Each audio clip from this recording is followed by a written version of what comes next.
आज माम साहब की रिटायरमेंट है। हाँ जी। आप नागरिक अस्पताल में कर्मचारी हैं, तो आपको कैसा लगता है माम साहब का कार्यकाल कैसा रहा यहाँ पे? इमाम साहब का बिल्कुल अच्छा ईमानदारी का कार्यकाल रहा है। इमाम साहब ईमानदार आदमी हैं। और यहाँ पे एक बार 2 साल पहले की बात है, इमाम साहब के जब मैं साथ रहता था तो उस समय एक साधु आए थे, जैन समाज के थे वो आए थे उज्जैन से। तो इंजेक्शन हमारे पास थे नहीं। इमाम साहब ने 500 रुपये उनको निकाल करके दिए कि भाई मैं आपके लिए इतना ही कर सकता हूँ, इससे आगे नहीं। वो उनकी ईमानदारी थी, दया भाव था, वो बहुत अच्छा आदमी। क्या नाम है आपका? कब से सर्विस कर रहे हैं आप हॉस्पिटल में? मुझे 9वीं साल चल गई है अब। तो अजय माम साहब के साथ आप कब से जुड़ रहे हैं और कब से देख रहे हैं उनका कार्यकाल? इमाम साहब के साथ मैं 3 साल हो गई मुझे। अच्छा, तो हाँ, कैसे 3-4 नेतृत्व साल है, हो गए। कैसे नेतृत्व है, क्या बदलाव किया उन्होंने हॉस्पिटल में? उन्होंने ईमानदारी से अपना काम किया है और अपना अच्छा कार्य किया। कर्मचारियों के प्रति संघर्ष भी किया है, ऐसी बात नहीं। कर्मचारियों से मिलकर के काम किया है और स्टाफ से भी किसी का बुरा नहीं किया। आगे क्या सोचते हैं आप, आगे का भविष्य माम साहब के लिए? अब आगे हम तो यही सोचते हैं कि उनको, अगर उनकी इच्छा है ज्वाइन करना चाहते हैं ज्वाइन करो, अगर आगे सर्विस करना चाहते हैं तो बहुत बढ़िया बात। सर, आपकी आज रिटायरमेंट है। पलवल सिविल हॉस्पिटल नागरिक अस्पताल में आपने अपने 10 साल दिए, तो कैसा रहा आपका एक्सपीरियंस सर? देखिए, 10 साल एक बहुत बड़ा टाइम होता है किसी भी एक जगह के लिए। और यहाँ पे 10 साल काम करने के बाद मैंने अलग अलग लेवल पे काम किया है। सिविल सर्जन का भी चार्ज कुछ दिन मेरे पास रहा था, तो काफ़ी अच्छा एक्सपीरियंस था। उससे पहले जो मेरा काम था वहाँ और यहाँ में मुझे काफ़ी फ़र्क लगा काम करने के तरीके में। लेकिन ओवरऑल जो एक सपोर्ट सारे स्टाफ की तरफ से, लोगों की तरफ से, पत्रकार, पूरी कम्युनिटी से मिला मुझे, तो काम करना इतना मुश्किल नहीं हुआ फाइनली। आज जब मैं रिटायर हो रहा हूँ तो मुझे काफ़ी अच्छा लग रहा है कि मैं काम सही से कर पाया यहाँ पे। मुझे संतुष्टि है कि मैंने कोई जानबूझ के कोई गलत काम नहीं किया। गलती से गलतियाँ होती हैं, उससे हम नहीं बच सकते, लेकिन जानबूझ के कोई गलत काम नहीं किया, तो मुझे ये संतुष्टि है। और मैं ये भी देख रहा हूँ कि लोग मेरे काम को एक्सेप्ट कर रहे हैं कि मैंने अपना कंट्रीब्यूशन दिया है यहाँ पे, तो वो एक संतुष्टि की बहुत बड़ी चीज़ है। सर, आपके जीवन काल में कोरोना भी आया, उसकी स्थिति भी आपने देखी है, कोरोना की भी। और नागरिक अस्पताल में बहुत बदलाव आए हैं, कई डिस्पेंसरियाँ भी आपने खुलवाई हैं और उनका केयर टेक भी आप कर रहे हैं, तो यहाँ किस तरीके से देखते हैं आप इस समय? देखिए, कोरोना टाइम वास्तव में एक बहुत बड़ा मुश्किल टाइम था सबके लिए। और हॉस्पिटल में क्योंकि हम केयर गिवर्स थे, तो हमारे लिए तो और भी मुश्किल था।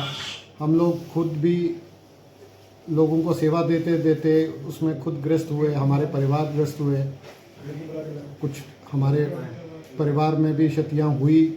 लेकिन ओवरऑल हमारा काम यही है कि जो भी मुश्किल टाइम है उसमें लोगों का साथ दे। वो कोरोना टाइम भी हमने निकाल लिया। उसके बाद भी जो यहाँ पे काम किया तो काफ़ी संतुष्टि है कि हमने अपने तरीके से ठीक ही काम किया। हमारे सामने डिपार्टमेंट में बहुत बदलाव आ गया।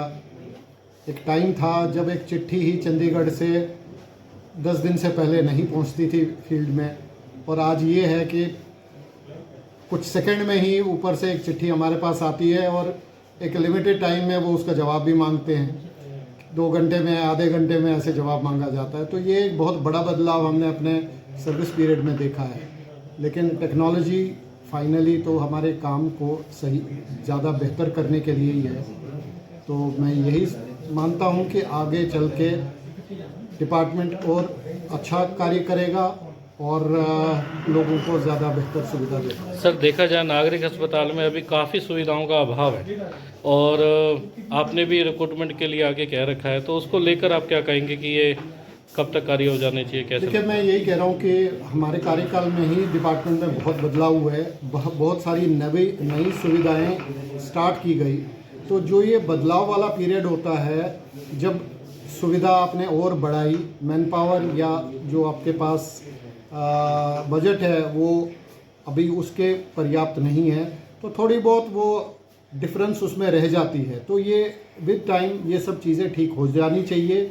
जो अभी आपको यहाँ पे सुविधाओं का अभाव लग रहा है, वो अभाव अलग अलग कारणों से हो सकता है, तो मुझे आशा है कि वो भी जल्द ठीक हो जाएगा।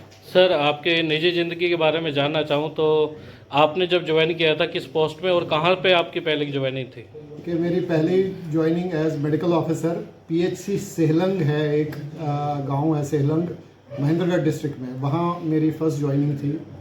उसके बाद कई जगह पे ट्रांसफ़र हुआ। फाइनली ये 10 साल का पीरियड यहाँ का मेरा सबसे लंबा पीरियड किसी एक जगह का है। सर, तकरीबन कितना टाइम हो गया आपको यहाँ पे? मैं यहाँ पे 2015 में आया था, बाकी सर्विस मैंने 96 में ज्वाइन की थी, तो लगभग 28 साल की नौकरी करके अब रिटायर हुआ। तो सबसे अच्छा एक्सपीरियंस कहाँ कहाँ के आएंगे सर आप? देखिए, मैं एक छोटी जगह पे एक्सपीरियंस मुझे लगता है ज़्यादा अच्छा हो जाता है, तो मैं अपना कार्यकाल में एक दीवानी में एक सीएचसी है कैरू, उसको अपना बेस्ट पीरियड मानता हूँ। सर, आप कहाँ से बिलोंग करते हैं? अब आप आगे का क्या फ्यूचर सोचा? देखिए, मैं वैसे बाय बर्थ तो कश्मीर से हूँ, और क्योंकि कश्मीर कुछ कारणों की वजह से छोड़ना पड़ा, तो हरियाणा ने हमें एक सपोर्ट दिया। मैं पहले कभी हरियाणा के किसी शहर में भी नहीं गया था जब मैंने ये सर्विस ज्वाइन की है। ये मेरा फर्स्ट कांटेक्ट था हरियाणा के साथ में, और बाकी अभी मैं अब नोएडा में सेटल हुआ हूँ, तो आगे की ज़िंदगी मेरी नोएडा में ही।